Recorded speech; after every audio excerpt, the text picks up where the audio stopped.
A massive day of action here at Club Tweed. 3 matches, and by the end of them, we'll have decided who are your 2024 Australian Indoor Singles Champions. The first match of which is the final men's semi-final between Corey Wedlock and Jack McShane. A couple of internet issues this morning, so we do apologise for the late start, but Val Febo here with you. Barry Lester sitting alongside me ahead of a huge day of action. Yeah, looking forward to this game, Val. Jack McShane just consistently climbing that ladder up into the big time. He's already come away with a recent Australian Open pairs title. Can he win an Australian singles title in the same year? Well, he's going to have to get past one of the best in the business. Corey Wedlock looking for that nearest bowl of Jack McShane's. He's done enough. That's a great conversion. May have made 2 there. It's very close to it. Jack had a couple in a really good home, and he puts the 2 fingers up and says, "You've done it, mate." So Corey Wedlock starts with a 2. That's a very good opening end from him.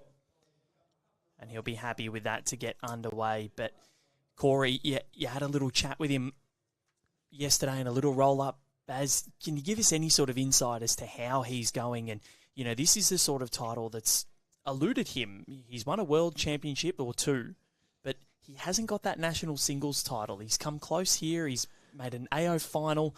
He's won the Nugget, yes, but this is an Australian singles title up for grabs now, and he's so close to it. Yeah, Corey, especially playing at Warilla, having the indoor facility, very good player, both indoor and outdoor. Yeah, we were just having a bit of a roll-up yesterday. Corey, of course, having the day off, the way the draw falls, but just trying to make the most of some rink space. So we had a little bit of time together. But yeah, he's relaxed. He's having a good time. He loves his bowls. He loves playing on the carpet, and he knows Jack's game very well.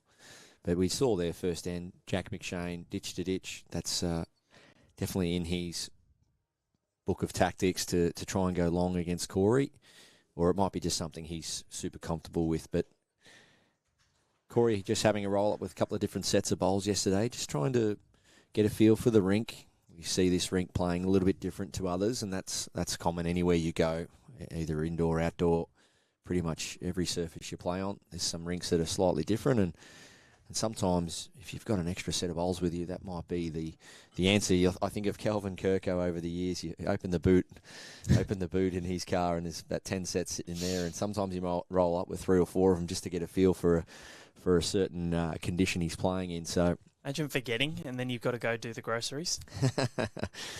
But, so Jack McShane, he's played really well so far. He's predominantly looking to play this side of the rink, the south side. So as you look at the screen, the right-hand side of the screen there, and just missing his line. Good weight. Corey Wedlock, well, he only has to make a small correction weight-wise. He's really nailed the line with his last. And you can see Corey, he's halfway down the green. Very much a bodyweight player is Corey Wedlock. But all 3 of his bowls are in a great catchment here, so he'll be happy with that. And yeah, Corey is a bodyweight player, and it's all each to their own, I guess. Aaron Wilson is a bodyweight player. Aaron Sheriff also comes forward as he bowls. But Jack McShane, talk us through his release, Baz. Yeah, you can see that he's quite static at release, so he stays down and stays quite still at release until the bowl's well and truly on its way.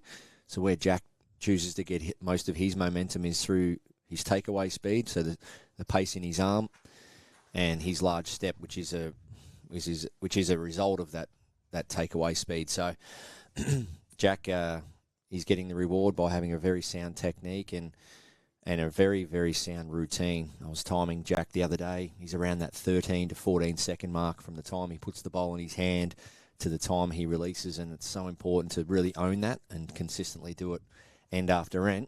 But Corey Wedlock, he finds himself 2 down here and missing under, so might have bit of a tap of the leg from Corey. So the thing here, Val, what Corey will be very conscious of now is that's a no-go zone now for him pretty much. He hasn't been able to really find a close bowl on this occasion, so that length will sort of be a length that he'll try and avoid now. You'll probably find that Corey will either do a short jack or a really long jack moving forward in this direction. Corey's prowess on a short jack, we saw that at Helensvale in the men's triples final at the World Championships last year. It was blowing with wind, but those greens were flying, and the way the Australians adapted to that, especially Corey at the front end, and he was monstrous against Paul Foster. I don't think I've ever seen Paul Foster look so powerless to stop someone on the rink. There's definitely some tactics that some players have, Val, no doubt about it, whether it be long or short. This is a bit of a friendly length, or a social length, we'd like to call it. Jack adjusting well, new bowl on the forehand, so from 3 on the backhand to 1 on the forehand and counting. So 3 for Jack McShane, Baz, takes the lead. This has been a great start. Yeah, no one really quite nailing it, but Jack obviously getting the 3. Corey, he didn't really feel that at all, that length. And yeah, as I said, it'll be definitely something he'll be conscious of moving forward. I think you'll see something like a mat on the mat right up, or a Jack right up at the green, nice and short from Corey moving forward. Oppositely, Jack McShane will see that and think, I think I've got my length. This is how I can get him. And Jack is an Australian Open champion. He's won an Australian Championships crown as well in the men's pairs. That was a bizarre night where Matt Lucas and Chris Lalive killed 7 ends before McShane and I think it was Sean Thompson won the title that night. It was cold at Broadbeach, but he's got an Australian Championships gold, an AO gold. And now he's looking for an Australian Indoor Championships gold as he looks to try and gain more of a clean sweep of these national titles. He's playing unbelievably well, is Jack McShane. Yeah, playing very well. You can see there, right down the middle of the rink on the forehand. So line's not an issue for Jack so far in this direction. As we see there, very deliberate, nice and low. Couple of takeaways. What I really like about that is Jack keeps the bowl still and brings his hand over to the bowl. A lot of players get caught in bringing their hand and bowl together in front of their body, which causes a lot of issues from there. Keeps that bowl nice and clear of his body. And he's got something that you don't really see a lot of these days. You used to probably see a lot more through the 90s and maybe early 2000s, and that's that high thumb position. And what does that high thumb position do, Baz? That's just each to your own. You'll see more players these days choose to hold the ball a little bit more back in their hand and have a bit more of a palm grip. A nice shot from Corey, great correction, holding 2. Yeah, it's each to your own. I was quite as you see there, that high thumb on the bowl. I was probably doing that for about the first 5 years I was playing bowls. But yeah, it's something that he may choose to keep forever or not so much. But you look at a Jeremy Henry, he does it. Steve Glasson used to do it. Kelvin Kirko did it. Jack McShane is awfully close here, just dips under. And as you can see, if we pan to Corey in the 45 here, Jeremy Henry watching on as that bowl comes through. The winner of this sets up a date with Jeremy at 2 o'clock Australian Eastern Standard Time. Women's final up next between Chloe Stewart and Kelsey Cottrell. As Corey, I think that's done enough. It has, but Corey, he'll be a little bit disappointed with that result in terms of just giving Jack something to work off. And if he does sit the inside of that, he can get back for shot. But Jack may elect to play big weight at this, try and kill it. He's got the back bowls, even though it will leave a lot of room for Corey with his last. And that's what we spoke about before this game, Val, as you and I were catching up and going over our notes. Jack has that big shot in his armoury, so he may elect to go big here. When we were exchanging notes this morning, Baz, that you said that we've seen a lot of bowls and Jacks flying around this green this week. Most of them have been coming from Jack McShane, and it's those levers are quite long. Yeah, he's definitely got a great hit on him. And that's what we saw in that final bowl of the extra end at the Australian Open. Nathan Rice couldn't have done anything more.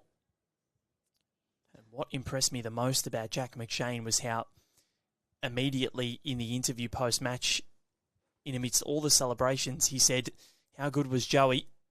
And how's this one going to work for him? Oh, Well, Corey fortunate. Wedlock, he's a bit stiff there. A bit. Jack McShane, probably about 1.5 feet off target there.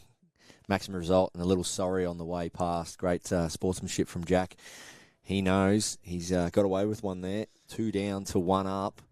But Corey Wedlock, he does have 2 seconds here. Yeah, so if he can maybe get rid of this bowl, come on the backhand and knock it away. That's what he's going for. Yeah, definitely with weight, looking to remove this shot bowl. It's close, but he's Very close, Val. Drift through the gap. Yeah, it's a big moment in the game. Jack McShane found himself 2 down. Missing under, off target. Gets a maximum result off the narrow bowl. And sits and stays for shot. But you need a little bit of luck if you are to win these titles or win these type of games.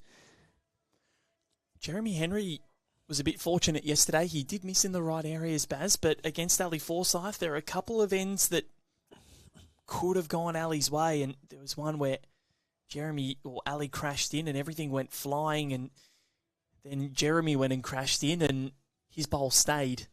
Yeah, and it does happen. We've got to acknowledge that. We've got to expect it, and there's no point really getting upset about it. And as we saw from Jack there, a little raise of the hand. Sorry, mate. He knew. Very fortunate result, but all in all, you hope that it just evens its way out. Evens its way out from a count perspective. If you get a couple of lucky ones, I get a couple of lucky ones, and then you don't want to be getting lucky and getting maximum counts. But no. But all in all, ideally it does even itself out.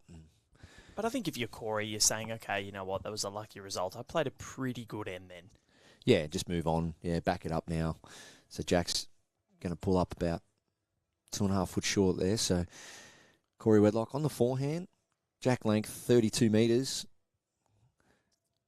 If you have just joined us this week, we play 2 sets of 9 ends, and if they're split, we play a 3-end tiebreaker to decide who wins and who goes through to the final to take on Jeremy Henry. Women's final action up next between the All-Queensland pairing of Kelsey Cottrell and Chloe Stewart. Chloe at Club Tweed, playing at her home club, looking for a maiden title here. Kelsey Cottrell, the 2022 champion. Winner of this, as I said, to take on 3-time conqueror of this event, Jeremy Henry, whose last title was in 2016. It's been a long time between drinks. Yeah, and there's various reasons for that. Some players, don't elect to try and qualify. It's a busy calendar. Sometimes there's event clashes, or qualifying might unfortunately fall on the same weekend as a big tournament somewhere. There's various reasons why a lot of players don't choose to enter the event. But all in all, if you want to try and win this event and you put it on your bucket list as a Corey Wedlock and a Chloe Stewart, etc., we've spoken about, really are keen to try and win this event. You make it a priority and you do the training. And Corey, well, from his office to where he needs to train to try and win this event is about 6 feet. So, not bad. So he can step out of the bowl shop there at Warilla and walk straight onto the green, and he's got all the facilities. It's such a wonderful club there down at Warilla. It's actually pretty much the perfect place to play lawn bowls if you want to be a world champion or one of the best, because there's a gym on site. Is there a gym on site? Absolutely there is. There's a gym. I haven't seen the gym. You've got the beach, about 1 kilometres walk, if that. Well, you've got the beach out the back, the inlet, but then you've got the actual beach about 500 metres away for your recovery and all your post-game stuff. So really everything's set up, as we see Jack McShane, nice correction there. Everything's set up in terms of high performance. It's really set up there. You can go for your walks around the beach. You do your recovery down there, swimming. You've got the gym on site. You've got the indoor. You've got the outdoor. As Corey Wedlock needs to reach here, we see a lot of bowls falling short on this forehand. It's close. Has he done Could enough? be. Oh, it's very close. So, Val, when you give up your media duties Yep. and decide to take up bowls and become a world champ, Might just do both simultaneously. just move to Warilla, you think? I think I'll stay down in Melbourne. Okay, mate. There's too much happening in Melbourne. No, Maybe join one of the clubs that has an indoor as well as outdoor. But no, it's even here at Club Tweed as well, with gym aside, you've got everything you need. You've got the beach, you've got the indoor, 4 outdoor greens. And this is why these clubs are so big and so strong, because they attract the best players with their facilities. And Warilla has the likes of Jeremy Henry. It could be an all Warilla final. Corey Wedlock, Aaron Tees, and then Gary Kelly as well. But then the likes of Brendan Aquilina and Travis Moran now. Yeah, Travi obviously winning the Junior Nugget recently, but you'd want to be on first name basis with the chef, wouldn't you? 100%. Get the diet right. 100%. Corey Wedlock happens to know someone really well. That's the chef at Warilla. His partner Nicky. Oh, well, there you go. So I'm sure he's got that sorted. But here we go. Big moment here. Jack McShane, forehand, switching 3 bowls on the backhand. Now switching the forehand. Little jog. He's playing weight that can promote bowls. And he might get his own. He couldn't, could he? Well, so there you go. I think he may have given the shot away there. And things might now even out. So Corey Wedlock holding to the previous end. Joseph Clark. We've got him on the brain talking about the Australian Open win with Jack. But Jack McShane getting a little bit of a lucky result. Now missed under himself there and may have caused himself to lose shot. So if Corey ends up picking up a 1 here, there we go. We're 1-1 in terms of the luck stakes. Yes. And both giving up possibly singles, but let's see what happens. It's that trademark Wedlock delivery comes down the rink. It was such a huge year for Corey last year, winning that World Bowls Championships title in the triples. And then the 4s as well, went home with 2, and Jack McShane concedes the 1, so he does give it away. So the luck does return serve immediately. And Corey Wedlock moves to within 1. It's 4-3 to Jack McShane after 4, but yeah, Corey was so emotional after that triples win last year. And 2022, while 2023 was amazing, 22 was difficult for him. He lost his father, who he was extremely close with and was such a strong supporter of Corey, but not to mention the fact that Com Games was just such a difficult campaign for him. But he rectified that so well, and it was so good to see the redemption side of his narrative in 23. Yeah, having spent a big year with Corey together over in Birmingham and the lead-up events, it was a very challenging year for him. And then even last year when we won the Australian Open 4s, there's still a lot of emotion there, knowing that pretty much anything he does now moving forward in the game of bowls, he's got his dad looking down, and he wants to do it as much as he can for him, being his biggest supporter, and obviously the reason why he got into bowls and played a lot of bowls together with his dad. I remember winning my club pairs with my dad many years ago, and still one of the best wins. We got runner-up 2 years in a row and then won the 3rd year. And when you win a big title with a family member, it's pretty special. You'll never forget it. So, but Corey, he's definitely on the charge in terms of what he wants to do in the game. There's not many titles he hasn't won, but we spoke about this is one that eludes him. And always looks pretty calm on top, Corey, but underneath, he wants this one bad. And yeah, remember, I had the fortune of doing the post-match interviews after that triples final last year, and the emotion was so visible with Corey that it almost made me choke up a little bit, because he was... It's hard, isn't it? It is. It really is. And, I know just from seeing from this standpoint what Glenn meant to Corey and how much of a wonderful supporter he was. He would just sit there and watch bowls and comment and interact with Clive and myself. And, he was such a great supporter of Corey and so proud of his son. So Jack McShane holding 2. Corey Wedlock, not much room to cut this back. He needs to get down. So he's achieved the backest bowl there, Corey Wedlock. Does hold the tee. Jack McShane, does he put another one in there, or does he go to the back? As we see here, this delivery of Jack McShane, forehand, keeps that bowl nice and clear of the body. Big step and follow through.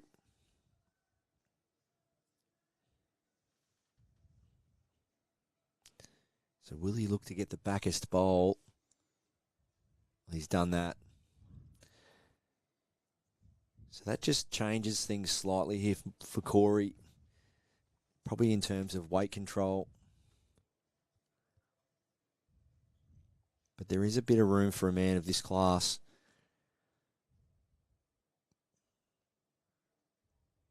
Forehand draw.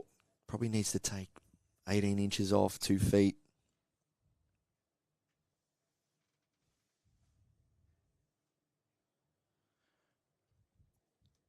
So the second seed up against the third seed, and it's a rare tournament here, the Australian Indoor Championships, where we go by the seeding of the National Australia rankings. So the impetus on getting your ranking up for this event is there. Gives you a little bit of a protection from anybody that's ranked below you, or above you, sorry. Corey, little slap on the leg. Yeah, I probably don't blame him a little bit there. I thought that looked really good, and about 8 feet away, 8 feet out, it really got down on him there. So that side is turning, Baz. It is. That one in particular looked really good all the way. Just got away from him at the end there. I think the reason why he did just sort of raise his hands there, I think he was probably with me. He probably liked it. So we see the bowl just getting put into Jack's hand there. I've got the clock on him. Really interested to time this delivery just because it's the last bowl. See if the pace is any different. So that's, if anything, maybe a second or two longer. So good composure. Trying to maintain that routine and delivery in different moments throughout a game. Super important. Jack McShane. That's a good result. And that could be his second 3 of the match. It is Barry Lester. And he makes his move 7-3 with 4 ends to play. That is impressive from the youngster. Yeah, it's probably the position in the game now where I think Corey just needs to maybe try and find something new. It may be just a hand switch, or when he gets the mat back, just try a different length. It's not panic stations at all. Yes, okay, it's 7-3, but a few ends left in this set. I think Corey might have to just start fresh somewhere, maybe jump on Jack's hand. As we see, Jack's played nearly every bowl this match on this side of the rink. And that would be a clear tactic of his, to just try and play the same side of the rink, get a feel for the angles, get a feel for the weight. And I know it's been on repeat by me the last few days on the stream, but ideally in a game of singles, the last thing you want to be doing is swapping and changing, more so from the biomechanics, forehand and backhand being 2 separate deliveries. You really want to get some really good rhythm up with your muscle memory. Corey Wedlock, long end here. That'd be 32 metres, so he needs to try and shut this down early here, Corey Wedlock. He's done well. It's a great shot. Good start from Corey. What can he conjure up? He's 4 down, 4 to play, including this end. Another score for Jack, and could be in a bit of trouble in this set, Corey Wedlock. The youngster has looked right up to the challenges he always seems to do. No matter what the situation, he's never overawed, and just see how relaxed he was at the Australian Open. Just a relaxed sort of character. Plays out at Merrylands in New South Wales. Got a good little team down there. Cody Packer's joined there in the summer. Yeah, and Tony Wood. We spoke about Tony Wood winning the Australian Indoor Singles back in 2013, I think it was. Corey Wedlock needs to double up. Is he there? Is he going to make it? He is. Well, there you go. That's 2. Jack needs a trail now. He's covered up the Jack pretty well there, Corey. And you can see the angle of Jack McShane's back 2 bowls there. So I've mentioned it a couple of times, Val, where those bowls, the way they've finished, the angle, the way they've finished, you can see that there's not much turn there. Jack choosing to use a narrow bias bowl. think the easier shot here would be big aggression. Yep. So we're going to see a bit of a wind up now. First time we're seeing it today. Looking for both bowls. Looking for the split or shot bowl through Jack. He's under. Just. So he's missing under with his weighted shots so far, Jack McShane. Couple of weighted shots he's played, just missing tight on the forehand. It's probably the biggest one we've seen from him. Still not as big as what we've seen this week, though. That was probably 3/4 for Jack. Usually really lets it rip.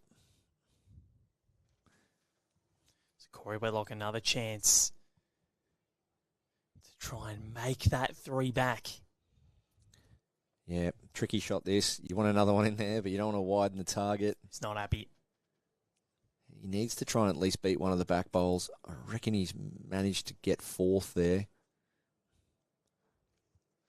So now they're both going to have a look. These matches aren't timed. And this is it, Barry Lester. The final bowl of the Australian Open right there. Lockie Williams just never ceases to amaze here with this picture-in-picture. And look at the celebration between Jack and Joey. Just a half an hour drive from where we are now. That was at Broadbeach. That was outdoor. That was on grass.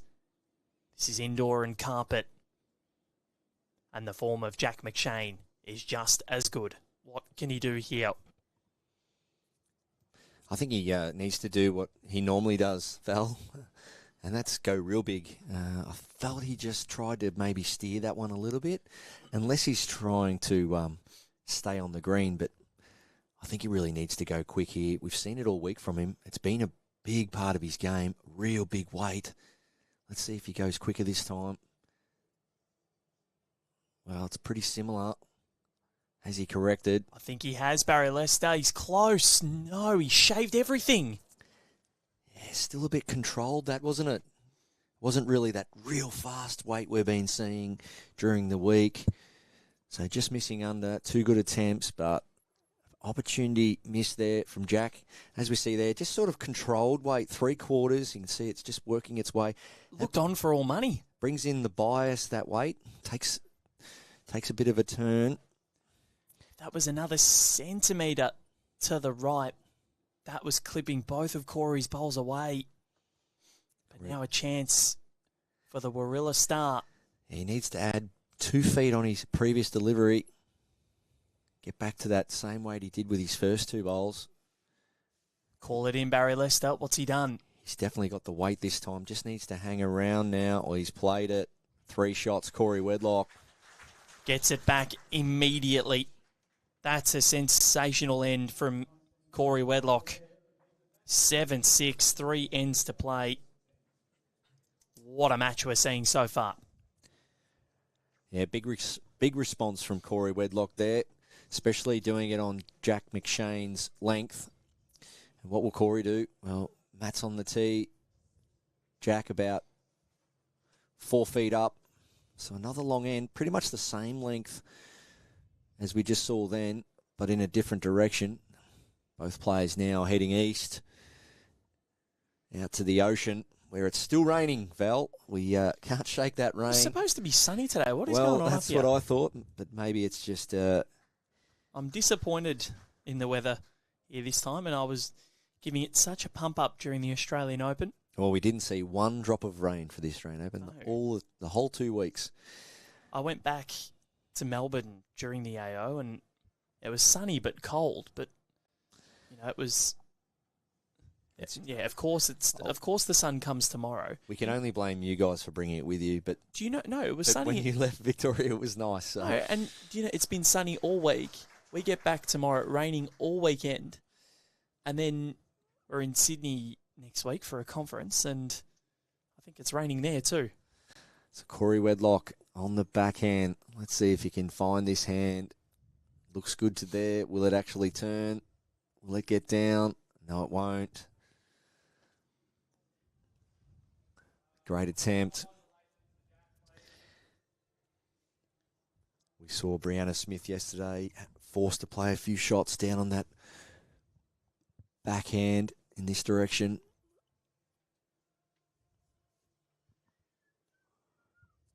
Corey Wedlock forced to do the same here.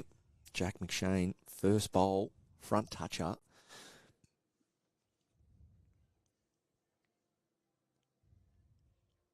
Can he back it up? Get another one in there. Probably just doesn't want to fill that gap between Corey's and his own. Well, he's done well there. He's made 2 of it and not produced any kind of target.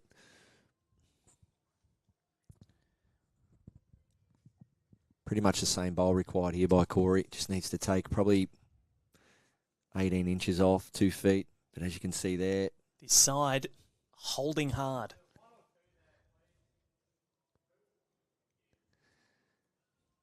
Just sort of figuring out the rink. It's the front end pressure. So in singles and in team events, it's the first few bowls. Ideally, if you can set it up to create pressure or force your opposition to play new hands or weighted shots, you're in the box seat. We saw it in the Australian Open Fours final. Ray Pearce, the way that he led in that match was unbelievable. Yeah, it's like... It was against Jack McShane, actually. The lead, I've always said the lead when I'm out running my coaching seminars, the lead always feels like a tagger in football, in AFL. So it's not glamorous. You don't get all the glitz and glamour. You don't get all the highlight reels and all that. Yep.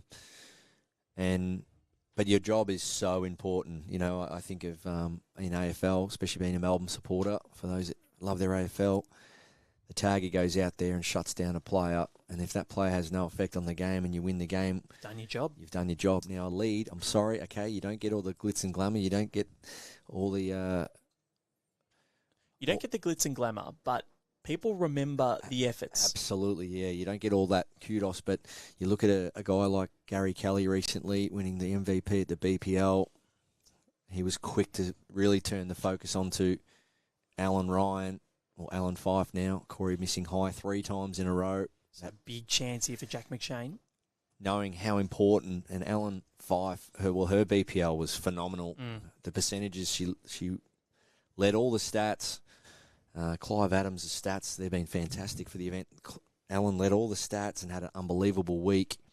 And Gary was quick to really talk about how well he'd been complimented for what he needs to do. Yep. So for all the players out there that do play front-end bowls and play any lead positions, you're super valuable. And don't worry, we, when I say we, your teammates appreciate it. So get out there. But, yeah, you're right. In terms of taggers in the AFL, you think of guys like Ryan Crowley, Ben Jacobs, Patrick McGinnity, and all these people. You remember who they are and why and what they were good for. And you know, it's important to love what you do. You know, if you do want to play in a different position, that's fine. But wherever you picked, really put a lot of love and passion into your role. Speaking of passion, Jack McShane's got a passion for bowls, and he's playing brilliantly this morning. Is this a 2 or a 3? I reckon it's a triple.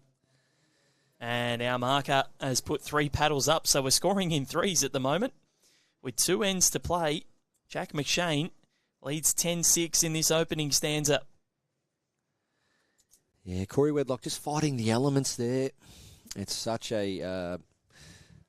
well, you'd back Corey Wedlock nearly every bowl, but every day of the week, just to come down and sit or trail that situation that presented himself that last end. But on that traditional narrow hand, not getting any love, finishing high on 3 occasions. And in hindsight, you can look back and say, well, maybe was it better just to go down forehand, change the head up, turn Jack McShane's bowl, get bowls around it, then play weight later.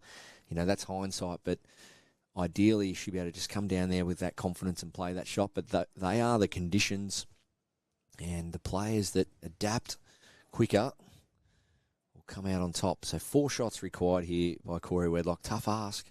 It is, and you can see the tail of the tape there on the right-hand side of your screen. We're scoring in 3s at the moment, but Jack McShane and Corey Wedlock going end for end.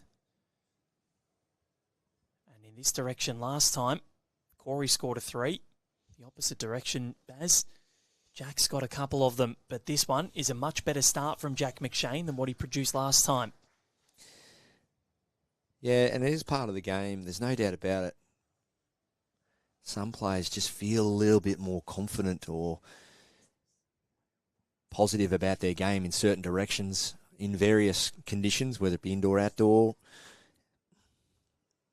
Might be fighting different elements such as wind, and some players just feel a little bit more confident when they get on the mat. And Jack McShane needs to leave that Jack alone. Well, he's still one down, but if Corey Wedlock's to try and pick up a 4 here, he has to fit his next 3 bowls inside 18 inches here. But he's still got 2 ends to play here, Corey, including this one. So it's not panic stations yet. He's come back from worse. Yeah, getting a bit ahead of myself there. 1 end early. But still, you want to try and get a 4. Well, it's just about building those heads. So we saw when you put that graphic up there, and thanks to Lockie for that, there is a bit of a pattern emerging with Jack McShane winning the last 2 ends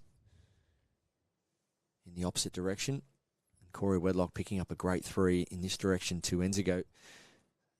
He'll want a multiple for sure, ideally at least 2. Jack has scored a 3 in this direction. That was in N2, and he's not far away here. The youngster, he has put it right into his own catchment. Does this make Corey Wedlock go big? He's definitely going to play weight. He needs for me to stay on. Well, it needs to be half Jack here. It needs to be half Jack. Corey Wedlock, what a shot. Got it. And who holds the tee? Will he stay on? Yes, he will. So Corey Wedlock's bowl still in bounds. Very close for the tee.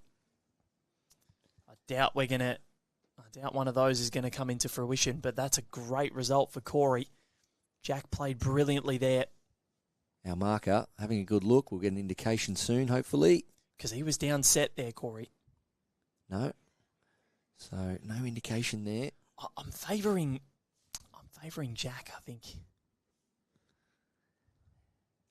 So maybe just waiting for Jack to bowl that bowl before he gives the crowd either a blue or red paddle into the sky. Okay, Jack McShane, bowl on its way. Looks, well, from where we're sitting, it looks very close, but on the monitor, it looks like Jack McShane. Well, he's trailed the Jack. That's definitely shot, but that brings Corey Wedlock's bowl into definitely second shot. Well, it's do or die for Corey Wedlock. Does he try and sit this bowl away? I can't pick this one. There's 2 options. Does he play the exact same bowl as he just played, backhand up through the front? Yes, he does. Looking for shot bowl or Jack in the ditch here. Corey Wedlock. To keep the set alive, Corey Wedlock, he's not far away. He doesn't want to crash off the front. He's got a little rub. And that will do for the opening stanza. Jack McShane will take a 1 or a 2. I think it's just the 1.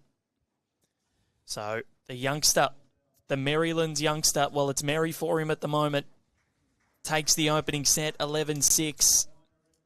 And he's got 1 foot into the final and a date with Jeremy Henry. Performing in exemplary fashion, never overawed. And that was special from Jack McShane. Can he continue it? Corey Wedlock goes and stands next to Jeremy Henry, who watches with eager anticipation as to who his opponent will be as he looks for his 4th title at this event. He's the 3rd most successful person at this tournament behind Steve Glasson, who won 9. Karen Murphy, well, she was pretty decent at this event as well. She's won 6. She won it in a 3-peat twice. Steve Glasson holds the record for the most wins in a row with 5. Rex Johnston was in between that in 2000. Glass then won it from 2001 to 2005. Will one of these two be a new name on the trophy? Who knows? In the year 2000, Many years ago, Val, I played my first Australian indoor singles as an 18-year-old. And back then, the top 10 ranked players in Australia used to get automatic entry. So you were guaranteed a plethora of stars at the event. And I walked around with a hat at 18 years of age, getting autographs and photos with all the big name players. Rex Johnston, Steve Glasson, Kevin Walsh, Shane Garvey. They were all here.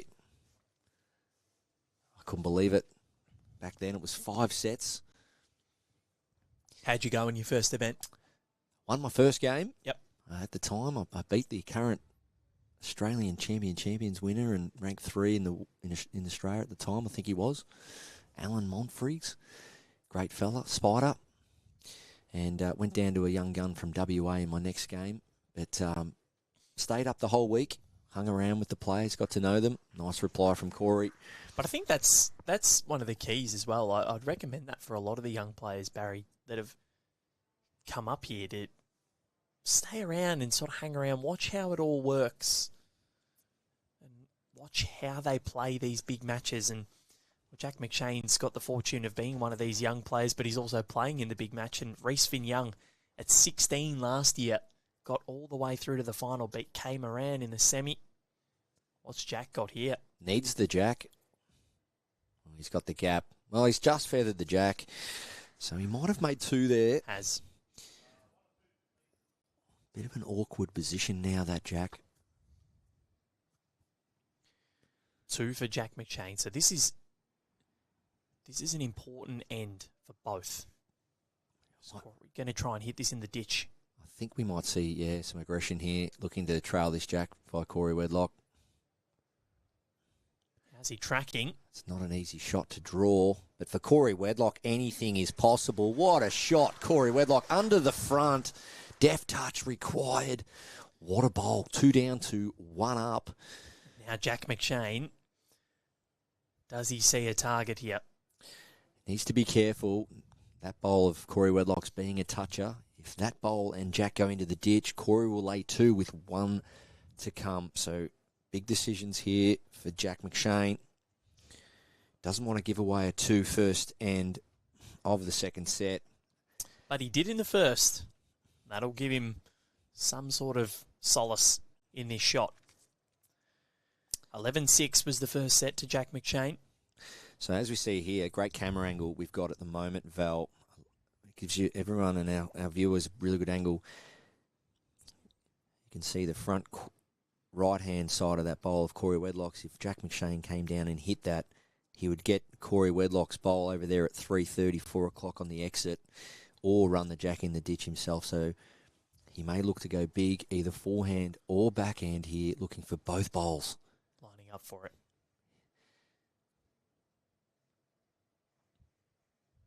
Forehand it is. Looking for both bowls. Jack McShane. He's so close. He got the Jack. Well. And it's come back forward. And it's come back to the tee. And I reckon he might be on the... No, it is Corey. Well, that's close. Is it out of bounds? Or is it in? That may have just stayed in. We're going to call the umpire, I think, to have a look. Well, Corey Wedlock... Can you believe that came back on? He might pack him up and go home here. If he's 2 down on the tee, that is very frustrating for Corey. It's very close. I don't know if he is 2 down on the tee, Baz. If the Jack gets put back on the tee, it'd be interesting to see the result there. But Corey Wedlock... This is a tough... Even if this is inbound, so Jack is holding one that's out. So now let's have a look at the tee. Wow. What? Let's see what's going on here now. It's all happening, ladies and gentlemen. Corey Wedlock. I reckon he's one up on the tee, Baz. Is he holding one? Yes, he is. So our marker in Corey Wedlock. I could just imagine the look on his face if he lost that tee there. Jack spitting out of the ditch, up the green and out of bounds. But he managed to at least hold one at this stage. Is he there for another? Not quite. No. Unless it falls in. So you will not very rarely see that. That's close, Baz. That might be 2 now. That bowl has fallen over. Could this be a second for Corey Wedlock here? Has he converted just? Maybe a little bit of fortune. He has. That is 2. So you won't see that very often, Val. A jack going into the ditch and spitting out and going up the green and out of bounds. And Jack McShane, great shot. Geez, he was inches away from perfection to remove those 2 bowls of Corey Wedlock's. We're starting to see what I spoke about at the start of the game. We're starting to see those conversions played, the draw shots. This is a short end from Corey. Yeah, something new. But I was only talking about this a couple of minutes ago about Corey Wedlock. Will he try something new? And it's a length for Corey.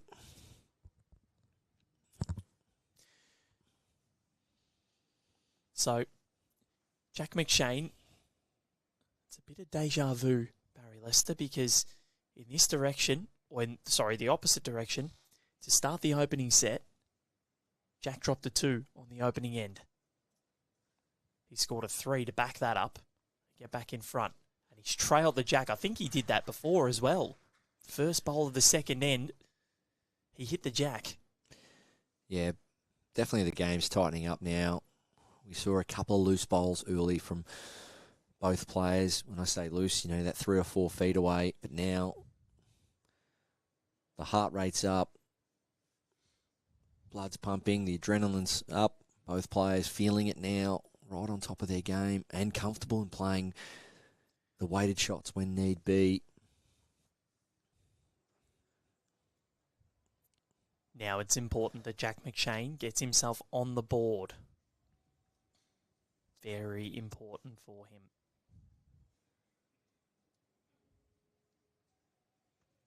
He's doubled up. Lovely here. And he's covered the Jack off as well.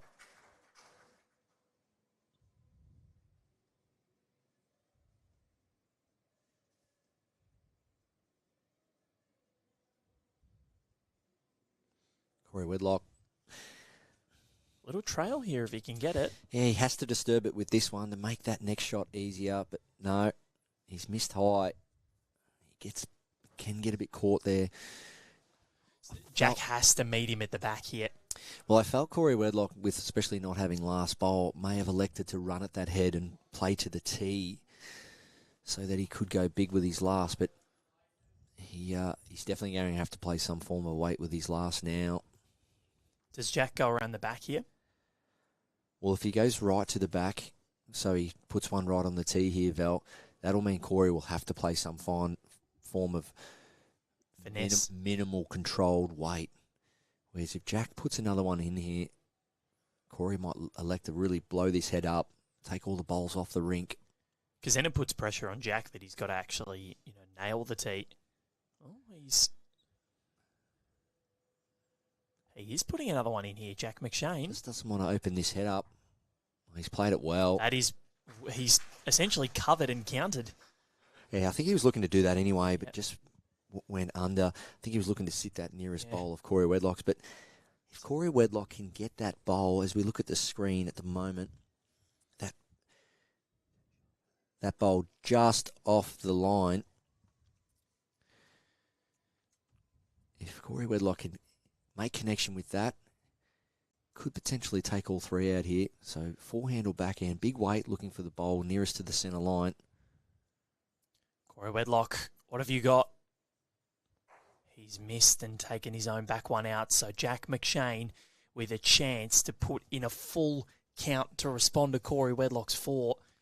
And in the first set, he went down 2-0 and then backed it up with a 3 in this direction. It's a sense of deja vu. Wow, that's incredible.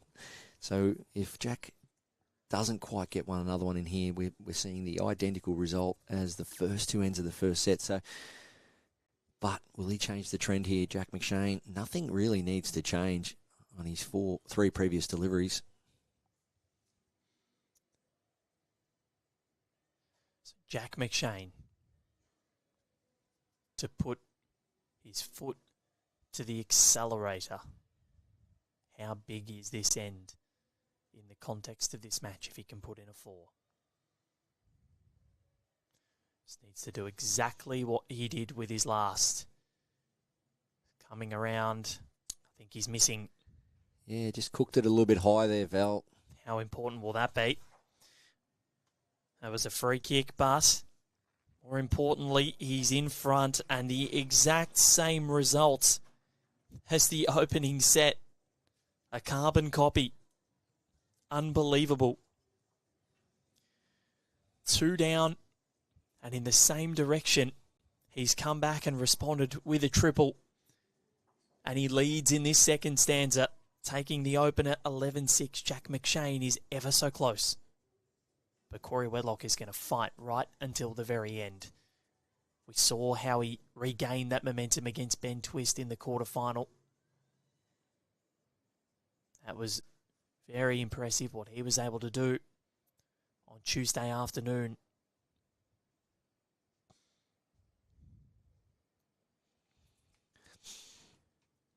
He's really stretched this out. Ditch to ditch. I think this is maximum, Barry. Sure is. Yeah, he knows that Corey Wedlock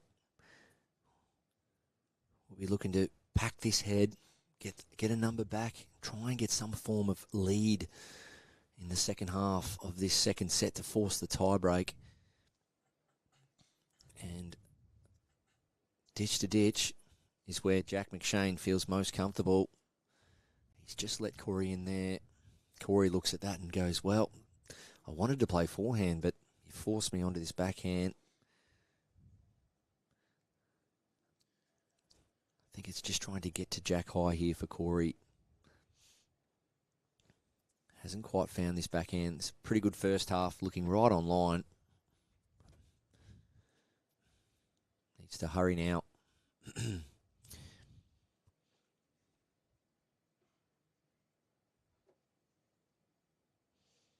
So probably 4 feet short, both players here looking for a big correction, especially with your second bowl. You want to really adjust. Don't want to have to start chasing with your last couple of deliveries. Good crowds today. Yeah, and it's only going to grow. We're still only at 9:50 in the morning, so people probably having a little sleep in and going to get a coffee in the rain beforehand.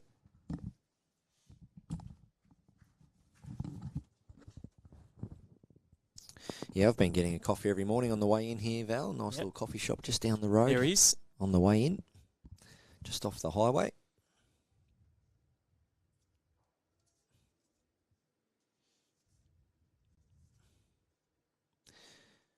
Bit of a coffee snob. What do you have? I'm a latte with 1 sugar. Same. Oat milk? No. I'm an oat milk man. No. Full cream. I want milk that tastes like real milk. Oh, here we go. Jack McShane, that deliberate setup and routine.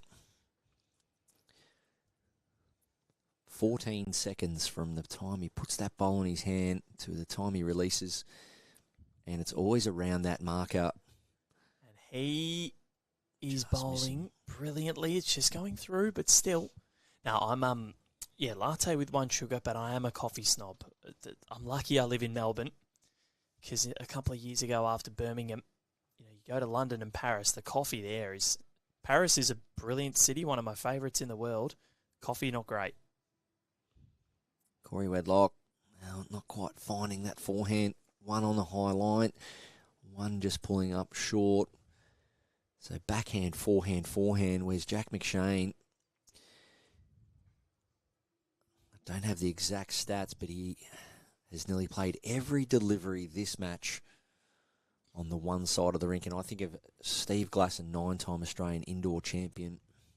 It was very notable, quite iconic and famous, really, not only with his 9 wins, but to be able to do it quite often, playing the one side of the rink and just nailing the jack, getting into that routine. Incredible achievement. 9 times Australian indoor champion. Unbelievable. It really is. I used to watch the videos and study the games back in the day, and one thing I was most amazed with Steve's performances were the fact that he could just play so consistent, ditch to ditch.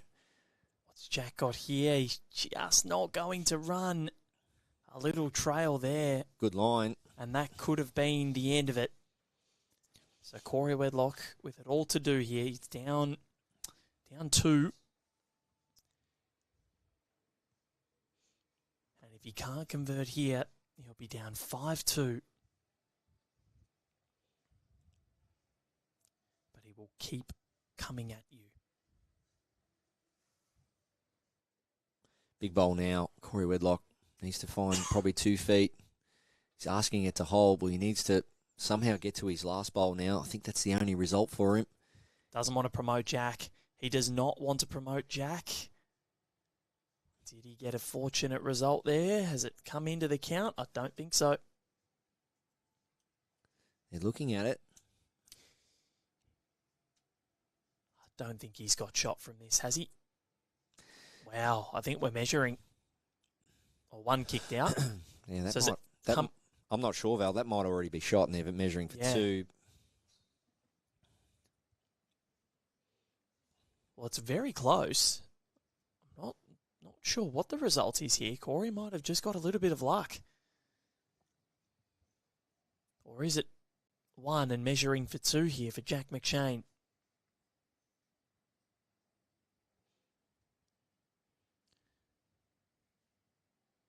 Going to measure again.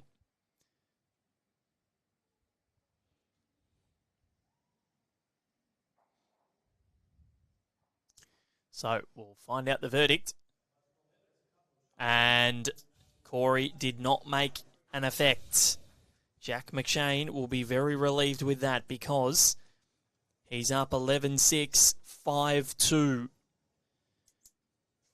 6 ends to play in this second set. And that is 6 ends for Corey Wedlock to overcome this young juggernaut that is taking Australian bowls by storm.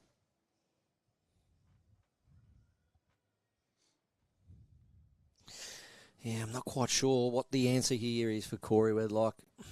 I think it's probably just a case of outnumbering Jack McShane with those first couple of deliveries. Corey just left chasing on a couple of occasions now with his last couple of deliveries. And the end that Corey did a couple of ends ago in that first set where he did pick up that 3 in this direction, it was 3 forehand deliveries right on top of the Jack. But Jack is just finding things so well. Even that, not a bad line. And that's the last 5 ends for you. 4 of them have gone the way of Jack McShane. He's kept the momentum from set 1 right into set 2. Can Corey Wedlock change that? He's tried a new hand. I don't mind that as a tactic for Corey. He's thrown the hands out. Not happy. Just not quite angling back that bowl. And this is the thing. If Jack can stay locked in here and mentally not watch Corey, just stay doing his own thing, you know, that can get inside your head.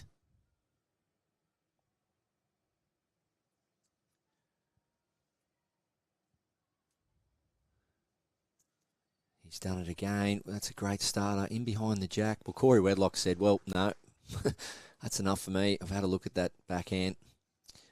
I'm switching back to this forehand. Might as well do it with your first bowl at the end, because then you've got 3 more afterwards. What has Corey Wedlock got? He's played this pretty well. Is it going to turn? No, he's turned his back on it already. It's still not the shot, but nice little sighter. Jack staying on the back end.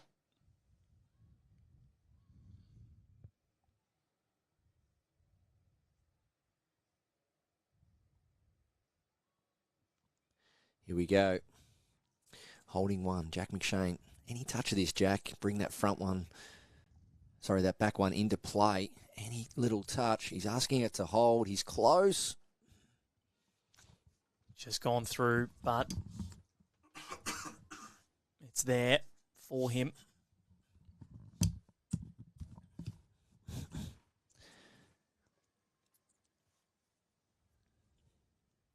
Corey Wedlock needs to hang around. He's done well. Not quite, though. Now, it's here for Jack McShane. If he can turn this Jack into that catchment, he will make life very, very difficult for Corey Wedlock. Yeah, it's on for both players at the moment, Val. Jack McShane, if he's high, he can sit that last bowl of Corey's, or he can get the Jack for 3. So holding one at the moment. He leads 5-2, does Jack McShane. A multiple here would go such a long way, so measured and determined on this mat. And if he doesn't get the ultimate outcome trailing that Jack for 2 or 3, he's got the leisure of finishing high and sitting that bowl of Corey Wedlock's. If he doesn't get what he's after here, Corey has a good shot on himself to trail that Jack over to his 2 bowls waiting. So big moment here for both players. This looks really good, Val. Doesn't mind it. Does Jack McShane? He's close. Just pulling up short. So Corey Wedlock, forehand, trail the Jack. Make a 3 maybe. Jack was very close. Just needed a little bit more weight. He had the line. Yeah, 2 options here. I'm interested to know here whether Corey Wedlock just goes for maybe the easier shot, and I feel that's just ripped that bowl out, that nearest bowl of Jack McShane's there at sort of 8 o'clock. If he does rip that off the rink, he may lay 2. Yes, he is. So that's the shot here. Corey Wedlock just looking for the nearest bowl of Jack McShane's. He's close. Very close. He's got it. He's got it. I reckon that's 1 for Corey Wedlock. He knocked his own away. So they'll confer at the head. And it will be 1 for Corey Wedlock. This set eerily similar to the opening stanza, apart from Jack scoring a 2 in this set on N3, scored a 1 and N3 in the opening set. And at this stage in set 1, it was 4-3 to Jack. Now it's 5-3. Corey Wedlock bringing the mat up. He knows if he doesn't try something new here, just try chances and break of the the pattern title. up of Jack, it might get a bit scary here towards the back end of this second set.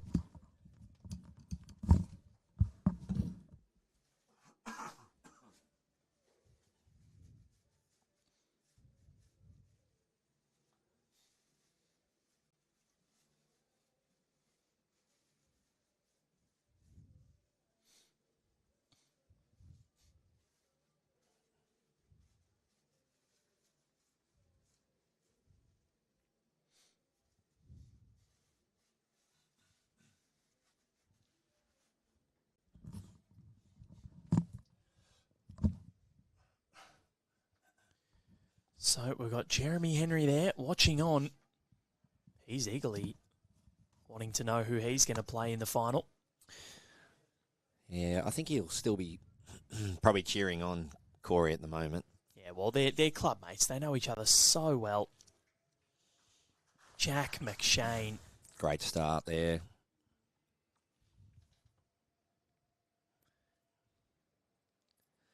Corey Wedlock probably got 18 inches of room here.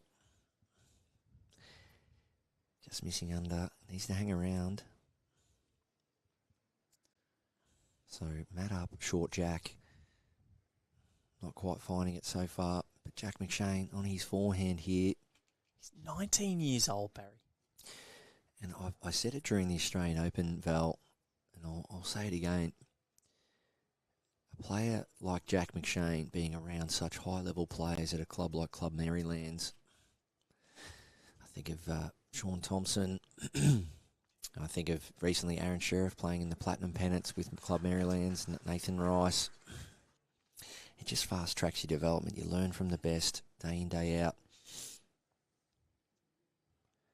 And if you aren't playing at a strong club in terms of, big name stars, state level players, as we see Corey Wedlock, nice correction, reach out to them.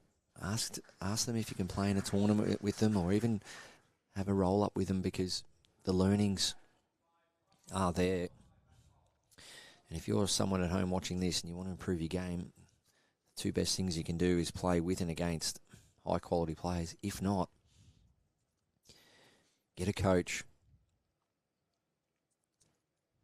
Spend quality time with the coach, working on your game, both physical and mental side of it. Sorry, Jack, yes, he's 19 years old, turned 19 at the Australian Open on the 16th of June. Unbelievably, 4 days before he won that men's pairs final. Corey Wedlock needs to try and pick up a multiple here. Yeah. Haven't seen a marker. Is he one up or one down? Create some form of scoreboard pressure. Trying to get back in front here. Of course, a tied set for Corey Barry. That's not going to be what he needs. He needs to win it because Jack has already taken the opener. This is big. If Jack can sit this bowl away for Corey, he can lie 3. And in this end, in the first set, Barry Lester, Jack McShane scored a 3.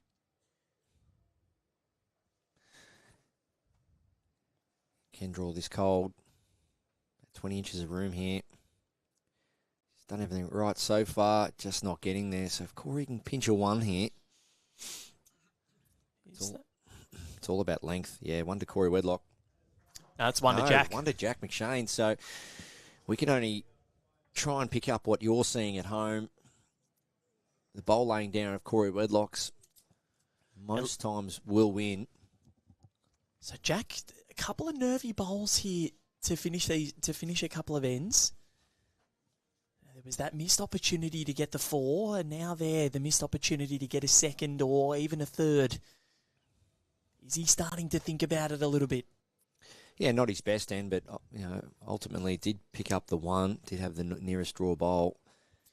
And the thing is, if you stay 3 ahead, Corey needs a full count if he's going to mount a challenge here to get in front. He needs 4. He's got to win this set, does Corey Wedlock. So if Jack continues to edge past and edge on, doesn't matter if he's scoring 1s, he's not allowing Corey to score. Jack McShane, well, he's had this hand pretty much all to himself all game. He's trying to stay in rhythm in terms of length and line.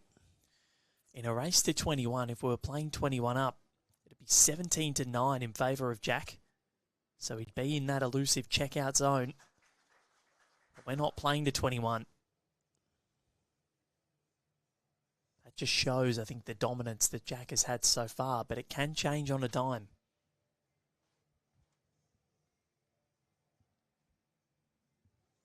It's well pointed, Corey Wedlock. Yeah, nice start up. Not quite shot, I don't believe. Get an indication from our marker here.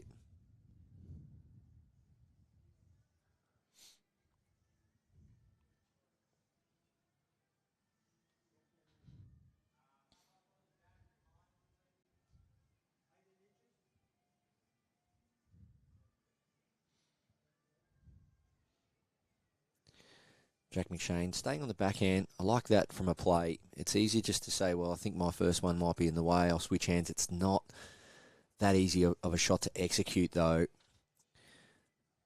Just stick to what you know. Backhand. Try and add the weight. Point it out on the same line. Gives his first bowl a bit of a nudge. Well, he'll definitely make shot of it. Needs to hurry. Well, Corey Wedlock, there is an opening. Forehand now. Try and trail the Jack for 2.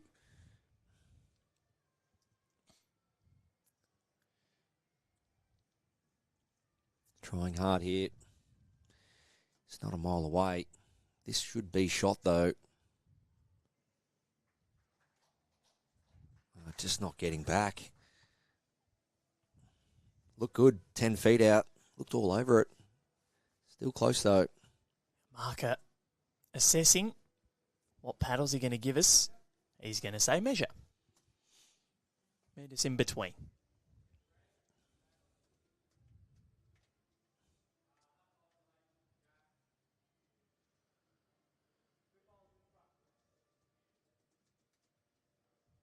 Jack McShane just asking a couple of questions of the marker.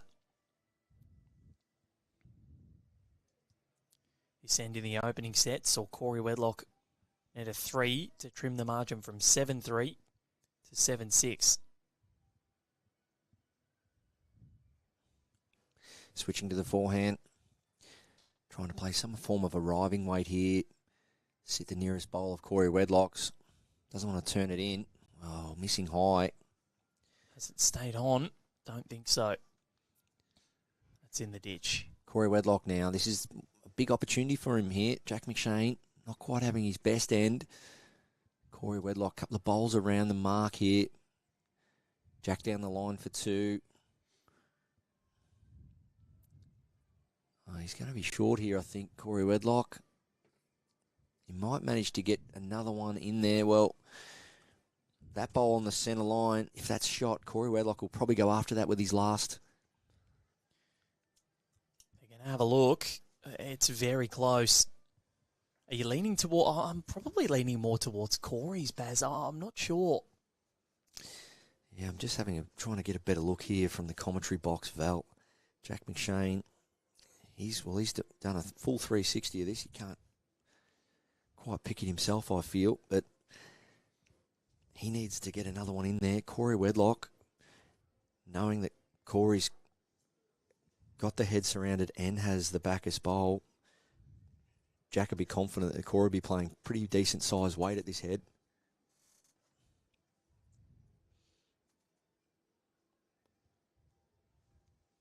What will he do? Jack McShane, I think it's backhand for me. He's got 2 bowls to choose from to promote. He has only really one bad result here, Jack McShane, is that it's somehow turning that front bowl of Corey Wedlock's up. But backhand, the percentages are there. 2 bowls on the way in to choose from to promote. This is a massive end for Jack McShane. If he doesn't happen to promote them, even achieving the backers bowl is a good result for Jack McShane. He's going to miss high here, but if he stays on, just throws another element to this head up.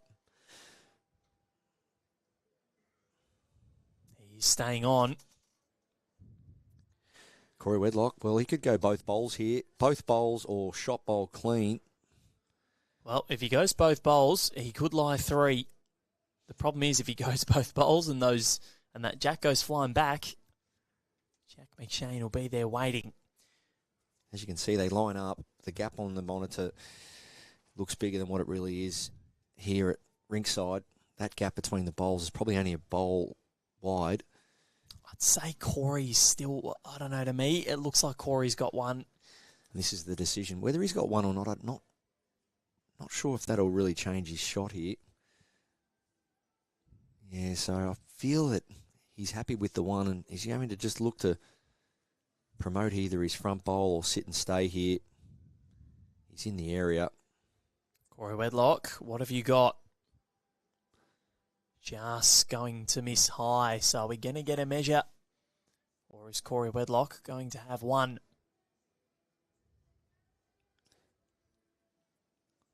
Well, the way Corey played that shot, I feel like he's confident that he's got one. Looks that way, but I don't know. Our eyes have been wrong before, Barry. Let's have a look and see. I think Jack's going to measure it, so...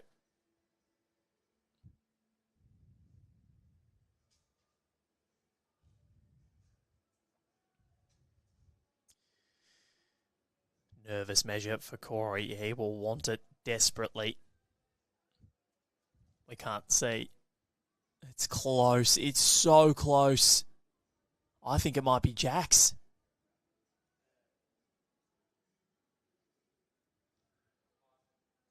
Umpire called. This is a lot closer than we thought. Yeah, just going by what Corey played then, for me it just felt as though he thought it was shot. Now I don't even think he thought it was that close. Now I can't recommend these laser measures as much as I have when I've spoken about it the last few days, Val. There's a thing called an orbital that I see being still used this day and age when we've got laser technology. Just for me, Oh, these lasers are unreal. Yeah, I can't see how they're just not standard. If you don't have one at Clubland, and you think, even if you can't afford it, put in for a grant or ask a sponsor to pay for one. You must have one at Clubland now. These lasers are phenomenal. As you can see there, a red marker. Press the button, one to Corey Wedlock. No mucking around. No orbitals, no tapes, no strings, nothing. Just a laser measure. No-brainer, really. Use the technology that's provided. 3 ends to play. Jack McShane leads by 2. He won the first, so he can go a long way to determining whether he gets through right here in this end. He wants a spot in the final, but Corey Wedlock is going to make sure that he pushes towards this tiebreak. Matt up, Jack back. Short end. This is a Wedlock special.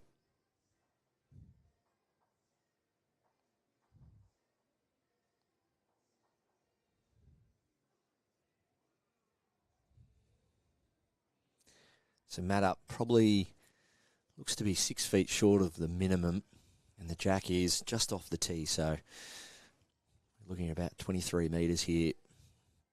Very short, definitely the shortest length for the game, but Corey has done what he needs to do here in terms of trying to strangle this game back in his favour, and that's give every bowl a chance. First bowl finishing 4 feet through. He'll be looking to play some form of positive draw again. Just get down there. Touch the jack. Played it well. Great correction, Corey Wedlock. So this is the end where Jack McShane made his move in the opening set. But Corey, I feel like, has tightened the screws a little bit.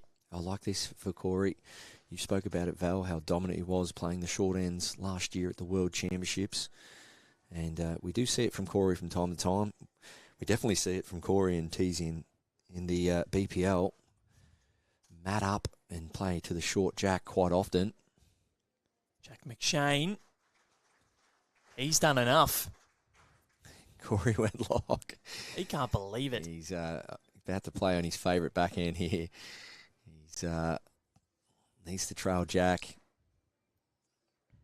He looks very good to there. He's close, is Corey Wedlock, but as we've seen all week, that hand, Barry Lester, doesn't turn as much. Yeah, it's well known to the players. Just got to adjust though.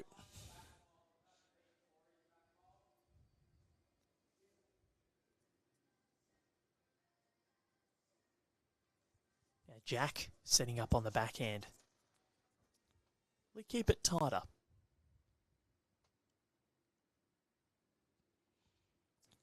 So you can see Jack McShane's feet there and see his body. He's out on the outside of the mat. So what he's trying to do is just close off the angle. So if he delivers the bowl from a higher line, it angled back towards his target, takes the bias out early. So he nailed his line. It's hard to explain, but what he's trying to do is he's trying to get to the outside of the target from the mat, straighten up, which you could see he was very straight to his target, knowing it's a narrow hand, and try and play more direct. And he's nailed the line well there. So you've got to use your mat. You've got to use as much as you can. As we see Corey Wedlock here looking for shot bowl clean or through the jack. He knocked Jack McShane's third bowl out, and he carried through. So Jack McShane with an opportunity here to nail a second. Do you think he goes back to the forehand, Barry, to avoid the trail of the jack? I Maybe believe sit so. sit on Corey's bowl. Yeah, there's not a lot of danger forehand at all, really, unless he's really quick or heavy. But yeah, I think it's just a soft draw forehand. Jack McShane, free kick, chance to get to a lead of 4 with 2 to play. As you can see there, Jack nice and low, short end, using his knees, just turning down a little bit more with his body, just to get a little bit lower for the shorter end. Is he quick? Not if he sits. Corey Wedlock's will be missing high. So it's 7-4 in favour of Jack McShane. There are 2 ends to play. If Jack wins this one, though, game over, and he's in the final.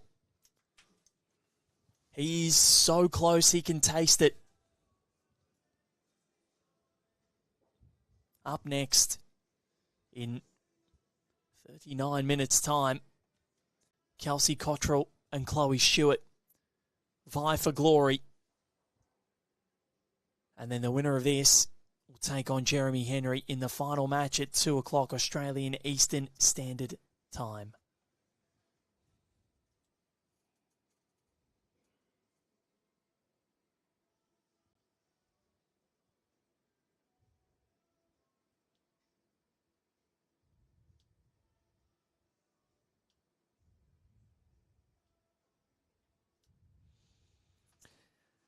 Jack McShane, gee, he'd love to be able to dot it with his first.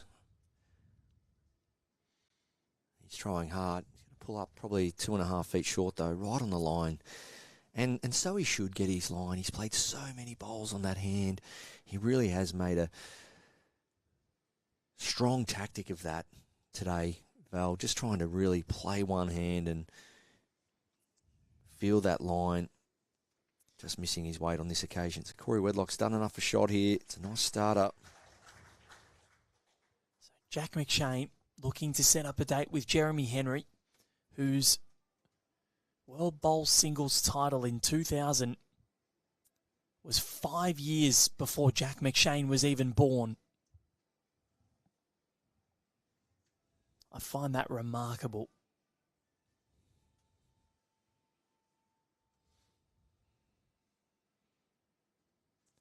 Has he got the jack here?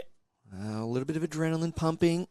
Because he knows how close he is. He knows he just needs one. He's just searching for that one a little bit. Corey knows a couple will be fine here. You know, to be one down playing the last, that's okay for him. He's close. Pushes his own in. That's not bad. Corey's got 2.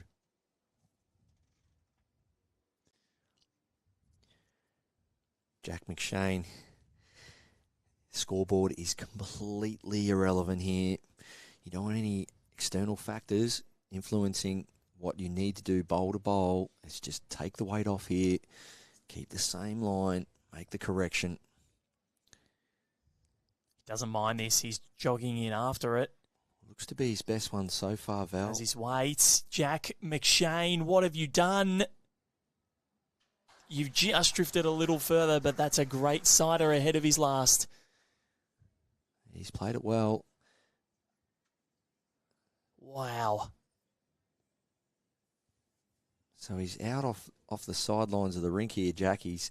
So he hasn't done that all day, so that just shows that there's extra nervous energy and thoughts happening. He's off the rink, he's moving around. He knows he's one shot away from victory here. But Corey Wedlock, well, he's trying to get another one in there. Needs to clear the front. But he's gotten in Jack's way, importantly, here. Yeah. Jack McShane, well, the shot's still there backhand. It hasn't changed. There's a big enough gap down there through the front to rest Corey's bowl or trail it. Even if he promotes his own. He wants it now, though. A look at the scoreboard. So there is some external influences happening right now. He knows. I haven't actually seen him look at the scoreboard all day, Jack McShane. I think he's just thought, you know what, if I can finish this now, fantastic. A 1 here would be huge. So he's so close. There is some risk on the forehand if he happens to turn Corey Wedlock's bowl through the jack and spit the jack out to the side. He can go 2 down. And so he's playing for it. There is some risks involved here. Jack McShane. Outside of Corey Wedlock's bowl is his only danger, but if he can get it solid and stay, he will hold game. So he's been magnificent. Does that continue? He's watching intently. How is his weight? Barry Lester, it's not going to get there. We've seen it so many times, Val, that forehand in this direction, so many bowls pulling up short. And so, Corey Wedlock, what's he doing now, Baz? Where are you going? It's got to. It seems like maybe does he go try and promote his front bowl there, sitting at 2 o'clock, try and promote that in for second? It's all about risk here, so you know he knows that could spell the jack. Yeah, he knows he's in the game, so he knows if he scores one here, well, he's only 2 off leveling the score, but he obviously will need 3 to win the set, and that's doable. He knows that's definitely doable, but can he somehow manage to find a 2 here? And then, no, he only needs 2 the next end. I think dead draw. He happens to sneak under his front bowl there. So dead draw. Well, no, he's playing weight. I think he's going to try and promote his in. He's looking for his outside bowl through Jack's back one. Missing high. So it's 1 to Corey Wedlock. Jack made a great fist of it. So there it is. The equation is simple. Jack needs to score. Drop a 1 or a 2, and he's in the final. If Corey Wedlock scores a 3 or better, we go to a tie break. 1 end to play in the second set. The percentages are all with Jack McShane at the moment. Corey's gone long here, Barry Lester. Yeah, he's just hoping, in terms of playing long, he's just hoping that Jack, especially with a little bit of extra nerves and energy build up from Jack, that he just doesn't quite feel it over this long length. And Corey, well, his program would just try and trail the Jack pretty much every bowl here, get to Jack high or beyond. He doesn't want to be short. He's done that, so Jack high or just slightly past, or Jack high. So first bowl inside 8 inches, 10 inches, and now Jack, well, he can afford to drop a couple here. So just draw to the area. Yeah. And I think does that free him up a little bit, the fact that he can afford to drop a 2? I don't think so. I think it's just the scoreboard's irrelevant. You've got to play every bowl on its merit. And this is just a bare Jack, a drawn head. And so there shouldn't be anything else to worry about. Oh, look at this from Jack McShane.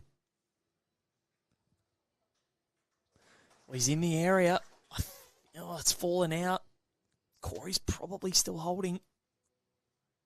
Jack needed to be a little bit further up there. What's Corey got here?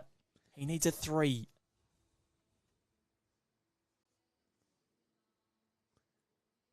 Corey Wedlock's played it well, so that's perfection so far. Oh, Jack McShane needed to get that first one past Jack. Now all of a sudden, this is a big test for Jack McShane.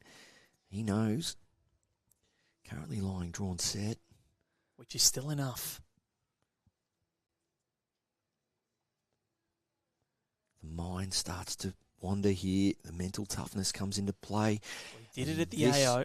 This is exactly the time, Val, where your routine and your technique needs to be super sound. He's close, but he's going to end up with his first.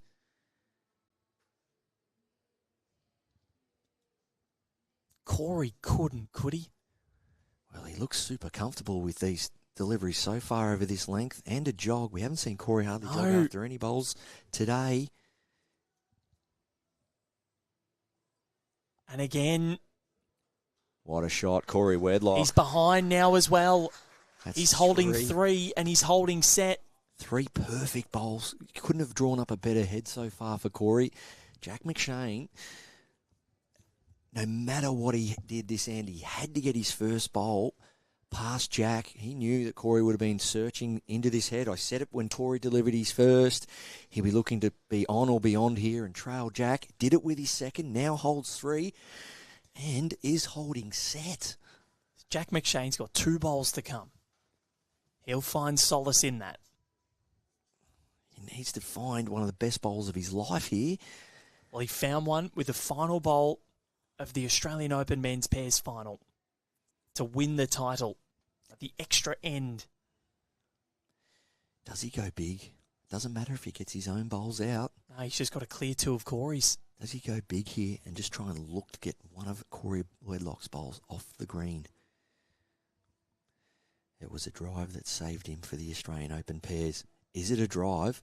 It's gone big. He's missing. Or is he? Yes. So it's going to come down to his last bowl here. Corey Wedlock, well, as much he'd like to block this head up, I just don't think he can. There he is looking halfway up the green, thinking, do I put one up the green and make him play some form of weighted shot? But for me, I think Corey needs to get another one in there, because if Jack McShane flicks one bowl out of the head. Corey will only score the 2. You can see Corey where he's standing thinking, maybe do I put a bowl up here and make Jack McShane play a swinging weighted shot? So decisions. Corey Wedlock, world champion, golden nugget winner, phenomenal talent. What will he do? Does he block? Does he draw another one? Backhand it is. This is what makes a champion. So what I feel he's playing here, Val, is backhand. And up the back of the rink, maybe. Well, what's he done? He's not heavy. Well, he's played it good. Well, so there you go. So Corey Wedlock, decent game plan this. He's thinking there's a fair likelihood that Jack will go back and go out towards where he put that bowl. So you can see the shot bowl there on the line with a lot of white on it. If that bowl is connected, Jack goes over under that Aero logo, and Corey will still hold 3. So he needs a 3. And he's got, I feel as though this is a really precarious head for Jack McShane. Jack McShane, for me. He's got a dead weight, dead draw. I think he's just got a dead draw, yeah. Because if he gets past Corey's, even lands on Corey's second bowl, that's enough. Yeah, I think the one that's lying down. I think it's just going to be a nice, solid forehand draw here. Try and get back to one of the shot bowls and stay to cut it back. So Corey Wedlock represents Club Tweed Ospreys in the BPL. Has played some recent pennant games for Club Tweed. And Jack McShane, he did it at the AO. He's down set. He's led the whole time. He's going again. Now we saw earlier that sort of 3/4 weight. Will this be big weight or some form of arriving shot? This is closer. He doesn't mind it. Jack McShane, he's very close. He's got them. And Jack McShane is through to the final of the Australian Indoor Championships in 2024. It's a drive again, like the Australian Open, that saved him. He hadn't really hit one this morning. But the 19-year-old is through to the decider to play Jeremy Henry. And he continues this meteoric rise. Barry Lester, what an unbelievable performance. Yeah, great game. As we said at the start, Val, we wanted to go to tie break. Definitely the crowd did. A lot of people cheering on Corey Wedlock. Wasn't going to say the hometown hero, but definitely the BPL Ospreys hero. But Jack McShane come up with the goods. Didn't quite hit, probably didn't hit a drive all day, but hit the one that mattered. And big shot there in his career. So he will now come up against Jeremy Henry. So the guy that's been there, done it, won this title on multiple occasions against the young star from Club Merrylands, looking to make a bigger name for himself on this big stage. What an unbelievable match. And the narrative of Jack McShane gets better and better. Let's have a quick look at the replay before we leave you. This is the final shot. Yeah, back the weight off, Val. Yeah, let the bowl do the work here. Well, inches in it, clearing the front by centimetres, really. And Corey had played for it. He was ready for the drive just in case. He put the jack back and he put his bowl in the back corner thinking the jack would spill out. It almost did. But Jack McShane is through to the decider. Baz, thank you. We'll see you very soon for Chloe Stewart and Kelsey Cottrell. Thank you, Val. Chloe and Kelsey, well, they're getting ready. They're 25 minutes away for the title and a spot in the World Bowls Indoor Championships next year. We cannot wait. Both Queenslanders, Chloe by at her world home champions club, Kelvin Kelsey, Kirko, 2022 champion, very soon. Arrow, used by world champions Kelvin Kirko, Corey Wedlock, Aaron Tees and Aaron Sheriff. Swirl, Arrow's new colourway, easy on the eye and in over 65 colours. Arrow's enhanced grip allows you to go up 1 to 2 sizes, shaped to give maximum comfort and control. Made in Australia, machined with robotics for unparalleled accuracy. Arrow provide the most accurate of bowls. Arrow, same line every time.